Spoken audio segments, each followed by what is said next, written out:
bendiga.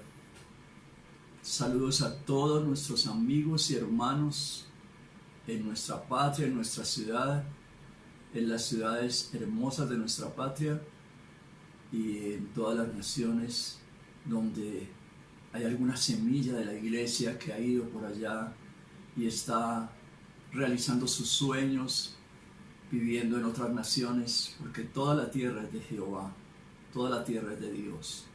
Y donde estemos, allí está Dios presente y está con ustedes. Que Dios los bendiga siempre. Hoy es domingo, el día que tanto extrañamos el culto en la iglesia, pero lentamente vamos a ir retornando con mucha prudencia, con mucha sabiduría, porque en este tiempo han soltado un poco a la gente por aquello de levantar la economía que estaba derrumbada, gente tan linda que ha producido trabajo toda la vida y estaba paralizada, empresarios, pequeños empresarios, independientes, grandes empresarios, obreros sin trabajo. Todo esto se empieza a ir normalizando y tenemos la fe y la certeza de que esto va a pasar y que los empleos van a volver y que la vida va a volver a lo mejor, inclusive mucho mejor, porque tenemos más sabiduría en este tiempo, hemos aprendido cosas en este tiempo y creo que cada familia y cada hogar lo ha podido entender así. Al tiempo regresaremos pues a nuestros templos a adorar y a glorificar el nombre de Dios. Por ahora somos como la iglesia peregrina que está en los diferentes lugares de la tierra, adorando y glorificando el nombre de Dios. Cordial saludo a todas las familias, a todos nuestros amigos. Los bendecimos y hoy domingo nos hace mucha falta la adoración y la alabanza. Y algunas personas me dicen, pastor, ¿y por qué no está colocando alabanzas acá? Y bueno, lo vamos a hacer pronto, con todo el corazón, en el templo. Aquí queda lo esencial del culto, que es la bendita palabra de Dios, y es lo que vamos a traer en este momento. El tema para hoy es un tema tan sencillo. Lo que la palabra nos quiere decir hoy es tan sencillo, pero es la solución de la humanidad. Es la solución al 80% de los problemas de la humanidad, a los problemas tuyos y de tu casa. Pero hemos menospreciado mucho la palabra en la tierra y entonces esas palabras van quedando perdidas. Y quiero hablar de la palabra perdón. Pero quiero hablar completando el tema, perdón entre amigos. Porque todos tenemos algo de amistad. Si compartimos un mismo planeta y muchos comparten una misma nación, una misma ciudad, un mismo pueblo, una misma vereda, pues podríamos ser amigos. Entonces el tema de hoy es perdón entre amigos. ¿Qué es una familia? Deben ser amigos. ¿Qué es un padre con sus hijos? Deben ser amigos. ¿Qué es un pastor frente a sus hermanos? Amigos. ¿Qué es un presidente de una nación frente a su pueblo? Deben ser amigos. Y los amigos se perdonan. Los amigos piden perdón y los amigos perdonan. Y los amigos se arrepienten cuando ofenden. Es otra palabra clave. Arrepentimiento es tan clave que con eso inició Jesús su ministerio. Jesús inicia su ministerio público diciendo, arrepentíos porque el reino de los cielos se ha acercado a vosotros. Y lo primero que requiere el reino de los cielos es que nos arrepintamos de todo corazón. Y hoy vamos a tratar brevemente esos temas. Lo voy a hacer a través de una forma como novelada, leyendo historias bíblicas muy reales y volviéndolas como muy sencillas para que todos podamos, yo sé que todos podemos entender, pero todos podamos tener la unción de la sencillez, de la inocencia, de niños, para recibir las cosas de Dios como niños. Y esa palabra quiero sembrarla en tu corazón. Es palabra buena, es palabra de Dios. Es como la palabra de Dios que predican muchos predicadores en la tierra y que predican tus pastores. Son palabra de Dios. Yo traigo a palabra buena y la hemos preparado con todo el corazón. Y no creas que es fácil preparar 3 o 4 mensajes en la semana que tengan esencia, que tengan Biblia, que tengan seriedad. No es fácil, pero nos trasnochamos en oración. clamando a Dios que nos dé una palabra buena y también clamando por los enfermos, que esta semana estamos orando por personas muy lindas que están enfermas. Llevamos esa carga en el corazón y estamos orando por la iglesia, estamos orando por ti, estamos orando por los novios. Esta semana Dios nos dio el tema, el día viernes predicamos sobre los novios. Ve y dile a tu novio, ve y dile a la novia y a los novios tal cosa de la palabra de Dios. Ve y dile a esas personas algo de la palabra de Dios. Y hoy lo vamos a hacer a tu corazón. Prepara pues tu corazón, dispón tu corazón para recibir esta palabra. Leemos Juan capítulo 18, versículos 15 al 18. Y seguían a Jesús, Simón Pedro y otro discípulo. Y este discípulo era conocido por el sumo sacerdote. Mas Pedro estaba afuera, a la puerta. Salió pues el discípulo que era conocido del sumo sacerdote y le habló a la portera e hizo entrar a Pedro. Creo que ese discípulo era Juan, porque él siempre habla de un discípulo que es el mismo, él es el escritor del evangelio, de este evangelio. Hizo entrar a Pedro. Entonces la portera dijo a Pedro: ¿no eres tú también de los discípulos de este hombre? Y dice la palabra, respondió Pedro: no lo soy. Y estaban en pie los siervos y los alguaciles que habían descendido, y estaban en pie los siervos y los alguaciles que habían encendido el fuego, porque hacía frío. Y se calentaban, y también con ellos estaba Pedro en pie calentándose. Estaba pues Pedro en pie calentándose, versículo 25, y le dijeron: ¿no eres tú de sus discípulos? Y él negó y dijo: no lo soy. Segunda negación. Vino uno de los siervos del sumo sacerdote, pariente de aquel a quien Pedro había cortado la oreja, y le dijo: ¿no te viene el huerto con él? Negó Pedro otra vez y enseguida cantó el gallo.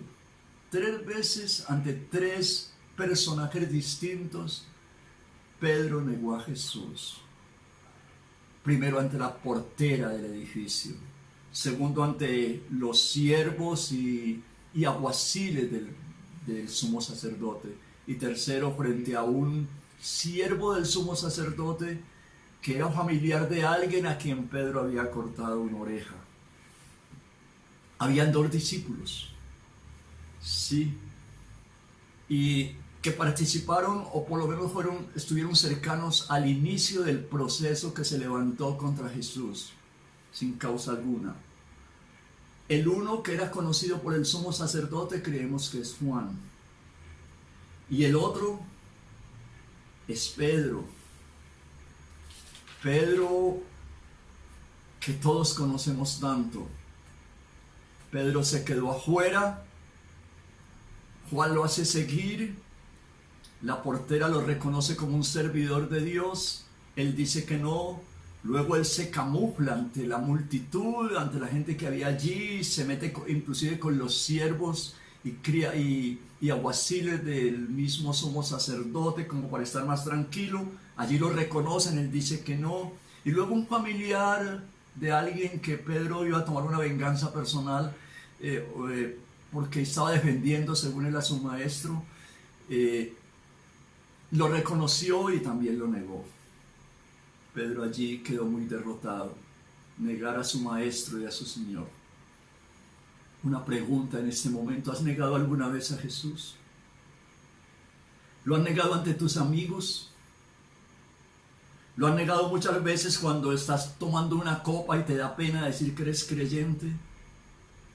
¿Lo has negado cuántas veces cuando estás con tus amigos y en las fiestas y en las reuniones y en la iglesia lo proclamas y lo anuncias, y ante los amigos te escondes y te da pena porque esa persona es muy importante, es más importante que Jesús, entre comillas, y por eso te da pena decir que eres creyente, por cuanto no estás viviendo como un creyente, no te estás comportando como un creyente, por cuanto a veces hay doble vida en tu corazón, porque te da pena reconocer que eres hijo de Dios por lo que te ven hacer y por lo que estás haciendo? Pedro lo negó 3 veces. ¿Cuántas veces lo has negado tú? Jesús dijo que el que lo niega frente a los hombres, él lo negará frente al Padre que está en los cielos. Y nadie sabe lo terrible que es que Jesús diga: no los conozco, pasen a las tinieblas, hacedores del mal. No los conozco. Creo que es la frase más terrible que habrás escuchado en toda tu vida y en la vida eterna, porque el rechazo de Jesús, que no te confiese ante el Padre, porque tú no fuiste capaz de confesarlo ante tus amiguitos, ante tus cómplices, ante el Señor que tiene algún poder en la mano y te dio pena hablar de Él. Eso es una vergüenza. Yo creo que lo que más entristeció a Pedro fue eso. ¿Por qué lo hizo Pedro? Yo creo que por temor. Estaba confundido, quizá no estaba preparado para dar fe con mansedumbre y reverencia ante todo aquel que demande la razón de la esperanza que hay en nosotros. Lo dice el mismo Pedro cuando ya era una roca fuerte, por ahí en 1 Pedro capítulo 3, versículo 15. Pedro lo negó y mintió. Fue una afrenta muy grande que Pedro hizo a su maestro. Fue cobarde y fue infiel, como lo hemos sido nosotros en algunas ocasiones. Damos testimonio ante una persona humilde y a veces ante una persona totalmente desposeída, pero cuando viene una persona con algún poder, entonces Jesús es muy pequeño y no damos testimonio de Él. Esto es un gran pecado y es un gran delito espiritual. Pero Pedro era un hijo de Dios y era un discípulo del Señor, y el Espíritu Santo acudió en su ayuda. Ese consolador que Dios nos prestó, que Dios nos envió, ese ayudador, ese abogado, vino y sembró en el corazón de Pedro algo que es una de las palabras claves en la fe cristiana: arrepentimiento. Le habla y le dijo: Pedro, has cometido un pecado. Yo te convenzo de pecado, de justicia y de juicio. Arrepiéntete. Escucha esto y no se te olvide nunca. Porque si lo olvidas puede ser tu ruina o la ruina de tu descendencia. No lo olvides nunca. También Satanás llama a gente al arrepentimiento. Satanás trata de falsificar todo lo original de Dios. Él es el experto en billetes falsos. En un día le dijo a Faraón: arrepiéntete para que no te venga más males, gana tiempo frente a Moisés. Y Faraón se arrepintió, y Moisés, cada que él se arrepentía, paraba las plagas. Eso se llama arrepentimiento por las circunstancias. Hay mucha gente que se arrepiente por la orden de Satanás. Mira, arrepiéntete porque vas a caer en un momento difícil y yo te necesito cometiendo pecados y ruinas. Arrepiéntete, pero son arrepentimientos por las circunstancias. Te cogieron en algo muy grave y lloras y te arrepientes, pero una vez pasa el dolor, una vez pasa la situación, vuelves a lo mismo o aún algo peor, porque no es un arrepentimiento que viene del Espíritu de Dios, sino de Satanás mismo. Satanás también te puede inducir a otro arrepentimiento falso.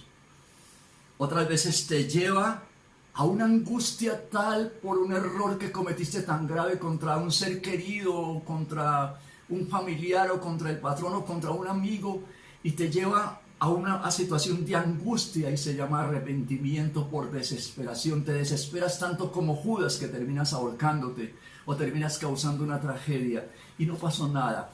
Puedes sufrir mucho, pero no hay un arrepentimiento verdadero.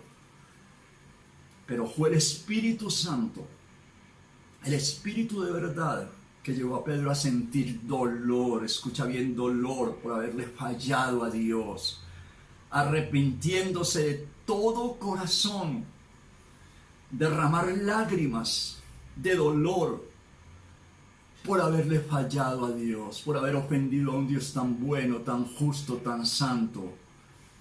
Y fue el Espíritu Santo el que siembra ese arrepentimiento en nuestro corazón. Nadie más lo puede hacer. Eso de que excúsame, perdóname, estoy apenado contigo, eso tiene que nacer del corazón y eso se encuentra solamente cuando entras al lugar secreto y le confiesas a tu Padre tus pecados.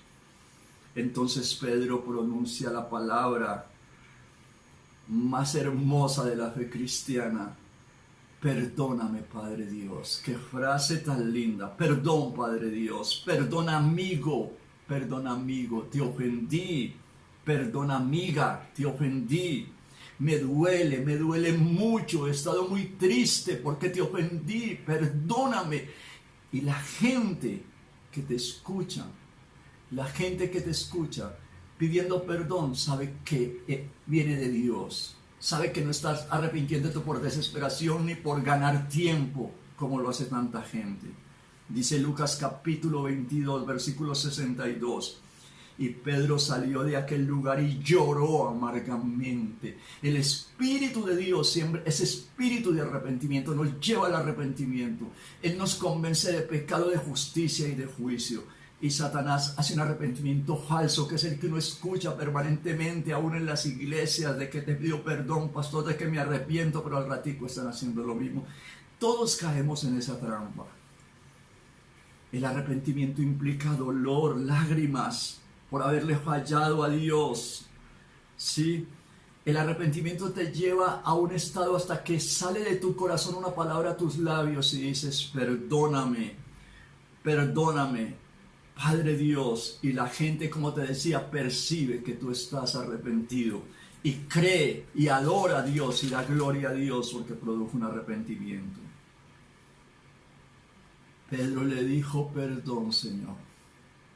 Pero creo que en ese tiempo de llanto pronunció una palabra que voy a tratar de explicar: perdón, amigo, perdón, amigo, perdón, mi amigo. ¿Cómo así? ¿Pedro era amigo de Jesús? ¿Acaso no lo era Juan? No. Juan era el discípulo amado, el teólogo, el adorador, el más amoroso y tierno, el que le fascinaba estar en la presencia de Dios, el que amaba la presencia de Dios, el que no lo abandonó ni ante el Sanedrín, ni ante el sumo sacerdote, ni ante la cruz. Era muy fiel. Él siempre quería estar junto a él. Pero Pedro es el gran amigo de Dios y le está diciendo: perdón, amigo, te ofendí, amigo, Señor y Dios. ¿Por qué creemos que Pedro era el mejor amigo de Jesús en ese momento? Como lo era también Lázaro, Marta y María. Pero el discípulo amigo era Pedro. ¿Por qué lo creemos? Pedro fue el que hizo de la casa de Capernaum, su casa en Capernaum, la casa de Dios. Él separó una pieza, separó una cama, separó todo para cuando el maestro llegara, visitara la sinagoga que quedaba al pie de la casa, estuviera en Capernaum donde hizo tantos milagros, él pudiera atenderlo como se merece. Él anhelaba servir a Jesús por amor. Proverbios 17 dice: en todo tiempo ama el amigo y es como un hermano en tiempos de angustia. Pedro lo atendió muy bien. Los cómplices, los complaces tú. Tú puedes guardar una habitación para los cómplices. Puedes tenerlos cerca en tu casa para que te entretengas y los entretengas, para que te hagan compañía. Siempre el cómplice está contigo en una forma egoísta de parte y parte, pero el amigo lo hace por amor, por servicio, por fe, y es lo que anhelamos en la iglesia: no más cómplices, amigos de Jesús y amigos entre los hermanos. El amigo ama en todo tiempo, y no solamente cuando le sirven a él, cuando lo atienden a él, cuando le llevan los caprichos a él. El amigo sirve en todo tiempo. Pero otra característica de la amistad, y no es que vaya a hablar hoy de la amistad, pero voy a mencionar otra característica más de la amistad que es muy seria y muy profunda: es que los amigos se definen. ¿Sí? Los amigos se definen y los cómplices se adulan, y a menudo o casi siempre terminan criticándose. Pero los amigos se definen. Jesús definió a Pedro, le dijo: Pedro, tú eres Simón, eres como una caña débil y frágil. Yo te defino como Pedro, como roca. Tú serás una roca. Y Pedro le dice: Y yo te defino a ti como el Cristo, el Hijo del Dios único. Tú eres el único Dios eterno, el Hijo de Dios. Así sembró el Espíritu Santo en la vida de Pedro, quien era Jesús. Y Jesús, lleno del Espíritu Santo, le dice a Pedro: tú eres una roca fuerte que vas a aguantar todo en esta vida. Un día Pedro le dice: tú eres el único que tiene palabras de vida eterna. Nadie en esta tierra tiene palabras de vida eterna. Estaba definiendo, porque los discípulos se definen, los amigos se definen y los cómplices se adulan y a menudo se abrazan, pero también se critican y se destruyen. Pedro define a Jesús como el ungido de Dios, y Jesús lo define como una caña débil que se convierte en una roca poderosa. Los amigos se definen. Entonces viene una etapa muy hermosa en la vida de Pedro y Jesús. Los amigos. Perdón entre amigos. Los amigos se perdonan. Solo que aquí había un amigo que no podía pedir perdón porque nunca cometió pecado. Él es sin pecado. Él es concebido sin pecado. Él es igual a todos nosotros, pero sin pecado. Y leemos el relato de Juan 21, versículos 15 al 17. Cuando hubieron comido, Jesús dijo a Simón Pedro: Simón, hijo de Jonás, ¿me amas más que a estos? Le respondió: sí, Señor, tú sabes que te amo. Y él le dijo: apacienta mis corderos, mis niños, pues. Volvió a decirle por segunda vez: Simón, hijo de Jonás, ¿me amas? Pedro le respondió: sí, Señor, tú sabes que te amo. Le dijo: pastorea mis ovejas. Y le dijo la tercera vez: Simón, hijo de Jonás, ¿me amas? Pedro se entristeció de que le dijera esto por tercera vez y le respondió: Señor, tú lo sabes, todo tú lo sabes, sabes que te amo. Jesús le dijo: apacienta mis ovejas. Aquí está ya Jesús resucitado, en cuerpo glorioso. Acaba de compartir una cena con sus discípulos en las playas del mar de Galilea y acaba de volver a multiplicar peces allí en una pesca milagrosa nuevamente. Aquí está con sus discípulos, pero mira a Pedro y le hace esa pregunta. Mira a Pedro, a la roca, al que él definió como la roca, pero aquí ya no lo llama roca. Le dice lo que él era inicialmente: Simón, hijo de Jonás. Caña, débil, frágil, hijo de un hombre, hijo de hombre. Y le repite esto por 3 veces, lo llama hijo de Jonás 3 veces y lo llama Simón 3 veces. No aparece la palabra Pedro aquí. Jesús siempre anda en verdad. Jesús le había definido a él como Pedro la roca y lo iba a convertir en una roca de la iglesia, en una columna fundamental de la fe cristiana. Pero eso le iba a costar un tiempo. Ahora era una caña frágil. Y Dios también es experto en tomar cañas frágiles y volverlas rocas. Ahora lo describe como era anteriormente. Y le está recordando que mañana lo convertirá en lo que le dijo, en roca. Porque la amistad se pule, un amigo se pule con el otro amigo. Entonces le da una misión sublime. Cuida mi rebaño aquí en la tierra, pastorea mi rebaño. Le añade otra definición más a la vida de Pedro: eres un pastor, eres la roca, eres roca y eres un pastor. Pedro, me fallaste, pero te arrepentiste con todo el corazón. Pedro, le pediste perdón al Padre Dios.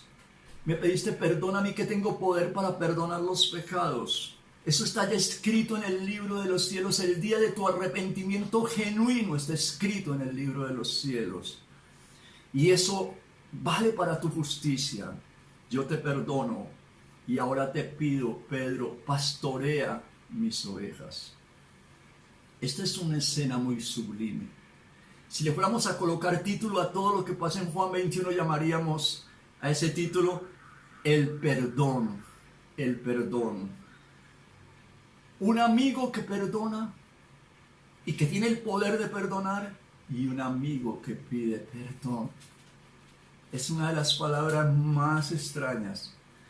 Yo la escuché esta semana en boca de un hombre muy lindo que pidió perdón. Y yo pues no soy Dios, por supuesto, pero me alegró porque esa palabra casi no se escucha en las iglesias. Sí. Y este Jesús de Nazaret expresa el perdón que le brinda Pedro en actos de perdón. Yo no tengo en cuenta que me negaste, te nombro pastor, jefe de mi rebaño, jefe de mi pueblo aquí en la tierra, columna de mi pueblo aquí en la tierra. Yo te levanto, yo te promuevo a un lugar muy alto. Te perdono tanto, tanto, tanto, que toda culpa es borrada de ti. Y con todo amor te promuevo a ser el pastor de mi pueblo. Eso es perdón. Perdón entre amigos. Cuando tú tienes un amigo como Jesús y cada que ofendes a un hermano, a otra persona, a un vecino, a un compañero, a un gobernante, a tu nación, a tu familia, a tus hijos, a tu cónyuge, estás ofendiendo a Jesús. Porque Él en la cruz sembró el perdón y está negando el poder de la cruz. Perdón entre cónyuges, perdón entre familia, entre hermanos, entre compatriotas. Te perdono. No hay nada en mi corazón contra ti y te promuevo y te bendigo. Todo nace del perdón. Perdóname, te perdono. Perdóname, te perdono. Todo el problema de la humanidad se resuelve cuando nos arrepentimos de todo corazón y pedimos perdón y perdonamos. Cuando nos arrepentimos de todo corazón, cuando pedimos perdón y cuando perdonamos, allí está la solución a casi todos los problemas de la humanidad. Lo demás se resuelve con plata y la plata, eso hacen papeles y punto y ya está listo. Pedirle perdón a Dios por el daño que le hemos hecho a la tierra, por el daño que le hemos hecho a las naciones, por el daño que le hemos hecho a la naturaleza, a los animales. Pedirle perdón a Dios por el daño que le hemos hecho a la familia. Pedirle perdón a Dios por el daño que le estamos haciendo casi que irreversible a la juventud, negándole todos los derechos a la juventud, a todos los que sufren injusticia. Pedir perdón y perdonar, esa es la columna vertebral de la fe cristiana y de la paz de un hogar, de una nación, de una ciudad, de un estado y de una vida. Allí está la solución a casi todos los problemas. Aquí Jesús perdonó y promueve al hombre que le ofendió y le negó 3 veces y se acobardó frente a él. A esa caña débil la promueve a ser el jefe de su rebaño y además de ser el que apacienta su rebaño, lo promueve y lo vuelve en una roca fuerte y poderosa, como vemos a Pedro que hasta sus sombras en milagros. Leemos en Mateo 6, capítulo 6, versículos 14 y 15. Porque si perdonáis a los hombres sus ofensas, os perdonará también a vosotros vuestro Padre celestial. Mas si no perdonáis a los hombres sus ofensas, tampoco vuestro Padre os perdonará vuestras ofensas. Es muy claro. Si no perdonas, no hay perdón. Si no pides perdón, Dios no te va a perdonar. Antes de orar, porque esto está en un contexto de oración, perdona. La mayor parte de nuestras oraciones que no están respondidas no es por culpa de Dios, ni por culpa del demonio, ni por culpa de nadie. Es porque hemos llegado a pedirle a Dios cuando nuestro corazón está herido, cuando no hemos perdonado o cuando no hemos pedido perdón a la gente que hemos ofendido y al mismo Padre Dios. Entonces las oraciones son estorbadas y Satanás puede decir estorbarlas porque no hay justicia y Dios siempre obra en justicia. ¿A quién debes llamar en este momento? ¿A quién debes recordar en este momento para perdonarlo o para pedirle perdón? Hazlo antes de que sea demasiado tarde y Dios ya no te pueda perdonar en justicia. Perdón, perdóname, te perdono. Cuando Dios dice te perdono, eso trae tanta paz al corazón, trae tanto gozo. Es la dicha inefable del perdón. Es la dicha inefable del perdón. Y cuando tú le pides perdón a tu hermano y tu hermano dice un abrazo y te perdono y hay lágrimas, eso trae tanto gozo y tanta paz al corazón y eso ayuda a la paz de la tierra. Efesios capítulo 4, versículos 31 al 32 dice: quítese de vosotros toda amargura, enojo, ira, gritería, maldicencia y toda malicia. Así cuando hay tanta malicia, cuando estamos pensando siempre algo más malo del otro, cuando siempre nos imaginamos una cosa del otro, cuando tenemos esa malicia perversa que es parte de nuestra cultura, entonces es muy difícil perdonar. Y dice: antes sed benignos unos con otros, misericordiosos, perdonándoos unos a otros, como Dios también os perdonó a vosotros en Cristo. De gracia recibiste perdón, dalo de gracia. Sed benignos, no hables mal de nadie, no critiques a nadie, no metas en tus labios sucios a una persona que está por allá lejos luchando. No contamines más la tierra hablando mal de las personas, haciendo daño a las personas con esa palabra de doble faz, con esa palabra de doble sentido, con esa palabra maliciosa, con esa palabra que pone en duda la vida moral y espiritual de todas las demás personas. El perdón saca la amargura, el enojo, la ira, la maldicencia, toda malicia, y te llena de misericordia y te llena de perdón el corazón. Trae a tu vida esa misericordia que tuvo Jesús con Pedro.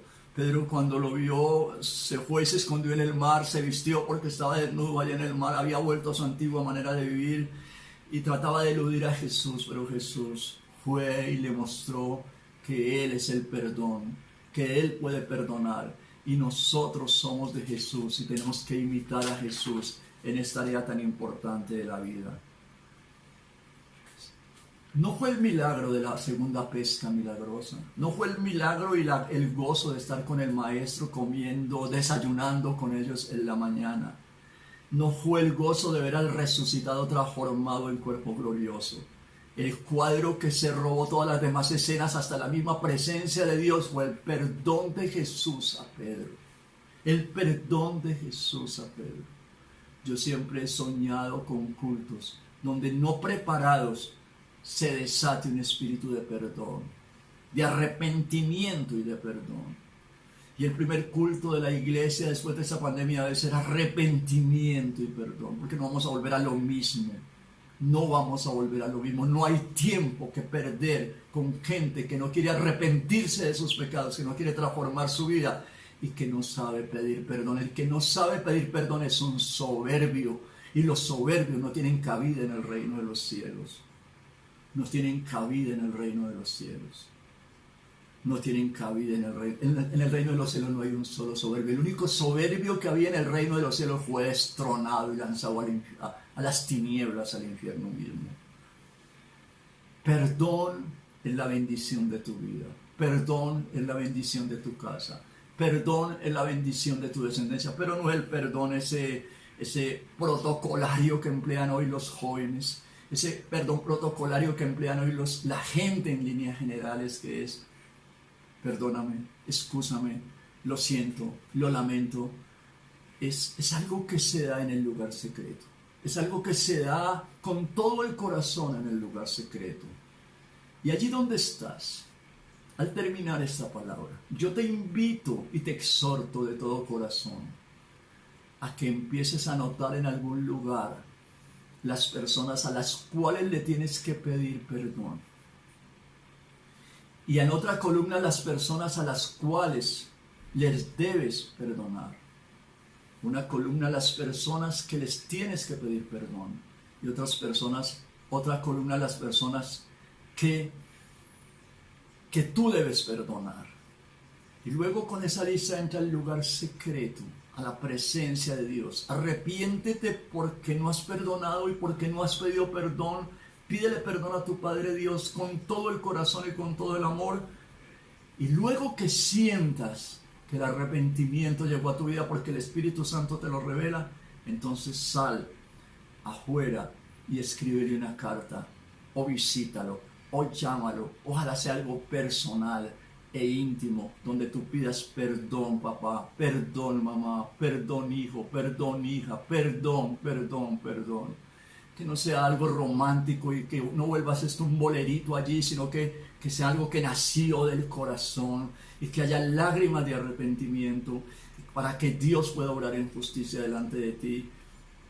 Y luego busca a las personas a las cuales tú debes de pedirles perdón y a las personas a las cuales debes perdonar. Y te pones en paz con Dios y con la gente. Y eso contribuye tanto al bienestar de la humanidad. Y le dices a Dios, perdón por todo el plástico que tiré en las playas, perdón por todo el desperdicio que he hecho, perdón porque no respeto la naturaleza, perdón porque lo que tú creaste yo lo estoy destruyendo. Perdóname, Padre Dios. Esa era la palabra para hoy. Y espero que la recibas en todo el corazón con todo amor. Sin esto no vale la pena predicar. Si no hay perdón, no hay arrepentimiento, no hay perdón, no hay nada. Es la primera señal del reino de los cielos. Lo repite Jesús 3 veces al iniciar el Evangelio en diferentes pasajes. Arrepentidos porque el reino de los cielos se ha acercado a nosotros. Y el reino de los cielos, lo primero que pide, la primera señal de que una persona es del reino de los cielos, es que se ha arrepentido de los pecados. Y la segunda señal de que una persona es parte del reino de los cielos es que ha perdonado, ha sido perdonado y perdona. Ha sido perdonado y perdona. Y cada que comete un error pide perdón. Que Dios te bendiga en este domingo. Que esta palabra toque tu vida. Y si es la voluntad de Dios, nos vemos en la mitad de la semana, el día miércoles, a las 7:10, a veces 7:15, con otra palabra bendita de Dios. Amén, amén y amén. Aleluya, gloria a Dios. No te olvides de la iglesia, no te olvides de tus pastores, que ellos nunca se han olvidado de ti. Honra a la iglesia en este tiempo, honra a tu familia en este tiempo tan difícil, honra a todos los tuyos en este tiempo, pero el primer mandamiento es amar a Dios por encima de todas las cosas, amar su reino por encima de todas las cosas. Que Dios te bendiga. Amén, amén y amén. Aleluya.